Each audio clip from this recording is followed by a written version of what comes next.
Hello guys, நம்ம இப்போ எவ்வளோ சூப்பரான முட்டை செய்துன்னு பார்க்கலாமா? அதுக்கு தேவை 200 கிராம் ஜீனி, 1 லிட்டர் பால், அதுக்கப்புறமா 6 முட்டை, பாதாம் பத்தை நல்லா தண்ணியில் ஊற வச்சுருக்கேன் 1 மணி நேரத்துக்கிட்ட. அதுக்கப்புறமா 1/4 கப் கீ. 1 லிட்டர் பாலை ஒரு கிணத்துல போட்டு நல்லா கலக்கணும். இது ரொம்ப டைம் எடுக்கும். நம்ம மீடியத்தை விட கொஞ்சம் அதிகமான சூட்டில் வச்சுட்டு நல்லா கிண்டிக்கிட்டே இருக்கணும்.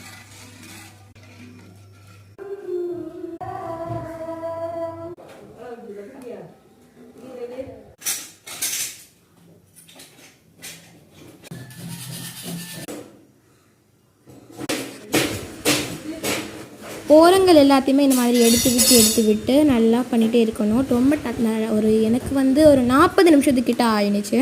மீடியத்தை விட கொஞ்சம் கூட்டி குறைச்சி எல்லாம் செஞ்சுருக்கேன். முன்னாடி இருந்ததை விட இப்போ கொஞ்சம் குறைவாக இருக்குது.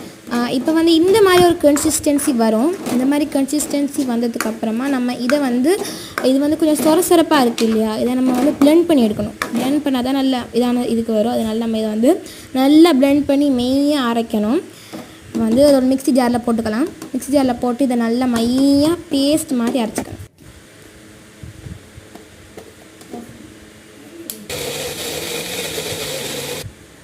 அப்புறமா நம்ம வச்ச பாதாமையும் அதே கிணத்துலேயே போட்டு அதையே நம்ம நல்லா அரைச்சி எடுத்துக்கணும். கொஞ்சம் தண்ணியும் சேர்த்து அரைங்க, அப்போ தான் நல்லா வரும். அது கூட சேர்த்து 1/4 கப் கீயும் நம்ம ஃபுல்லாக சேர்த்துக்கலாம்.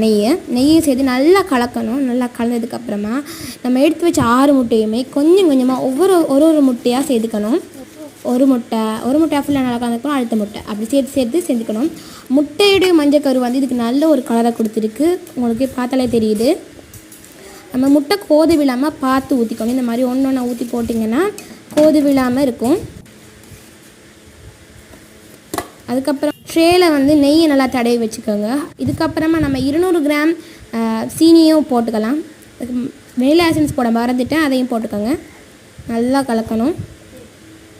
டைம் இது ஒரு 10 மினிட்ஸ் தான் எடுக்கும். வந்துடுச்சு. இந்த பதம் வந்ததுக்கப்புறம் பேக்கிங் ட்ரேயில் சேர்த்துக்கலாம். அப்புறமா 160 டிகிரிஸில் ப்ரீஹீட் பண்ணணும். அவனை 5 மினிட்ஸுக்கு ப்ரீஹீட் பண்ணி வச்சுட்டு அதுக்கப்புறமா நம்ம 35 மினிட்ஸுக்கு அவனை இதை பேக் பண்ணி எடுக்கணும். ஓகே, பியூட்டிஃபுல்லான கலரில் இருக்குது. இதுக்கு நம்ம நெய் கொஞ்சம் சேர்த்துட்டு பாதாம் எல்லாம் போட்டுட்டு சர்வ் பண்ணினா சரி. எவ்வளோ ஜூஸியாக இருக்குது பார்த்தீங்களா? வாவ், டேஸ்ட் வேறு லெவல்.